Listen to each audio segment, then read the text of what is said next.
Dahil sa matinding init ng panahon, inirekomenda sa mga paaralan sa Iloilo na maglagay ng mga dagdag na electric fan at hydration station.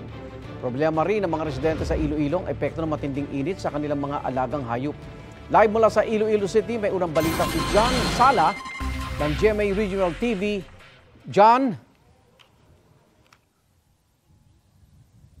Igan, ayon sa Pag-asa ay posibleng umabot sa 41 degrees Celsius ang heat index sa Iloilo City ngayong araw.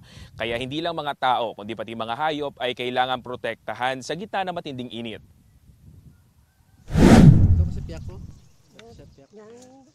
Inabutan ng news team sa Barangay Lapayon, Leganés si Mang Eleno na inilalagay sa lilim na lugar ang kanyang binabantayang mga baka para hindi maapektuhan ng mainit na panahon. Ang pagpapastol sa mga ito, itinataon rin niya sa mga oras na hindi pa masyadong mainit. Pasulungan lang yung sapat para hindi matamaan. Good life lang malupog sa init na. Ayon sa Pag-asa, umabot sa 40 degrees Celsius ang heat index sa Iloilo City, Dumangas, Iloilo at Rojas City, Capiz kahapon March 6.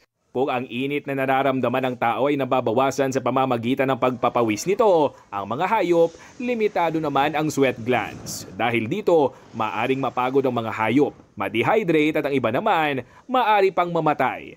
Paalala nito sa mga nag-aalaga ng mga hayop, maglaan ng tubig na maiinom. Para nga anytime nga may uhawon siya, maka-access siya dayon sa tubig. Apektado rin ang matinding init ng panahon ng pag-aaral ng mga estudyante. Ang DepEd Western Visayas nagrekomendang maglagay ng hindi bababa sa 2 electric fans at mga hydration station sa mga silid-aralan. Para sa mga kabataan, para hindi sila mga kabatsyag sa exhaustion, kiti wido mapaang atong sa mga classrooms. Sa Halandoni Memorial Elementary School, wala ni isang classroom na may aircon. Noong nakaraang school year, ayon sa isang guro, maraming estudyante ang sumama ang pakiramdam dahil sa matinding init.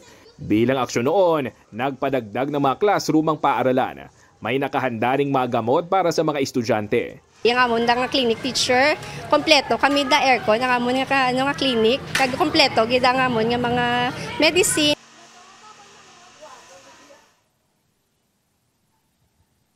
Igan, inihahanda na rin ng Iloilo City Disaster Risk Reduction and Management Office ang heat plan para sa vulnerable sectors. Pinaalalahanan din ng publiko na magdala ng payong o anumang proteksyon sa matinding init tuwing lalabas. Igan? Maraming salamat, John Sala ng GMA Regional TV.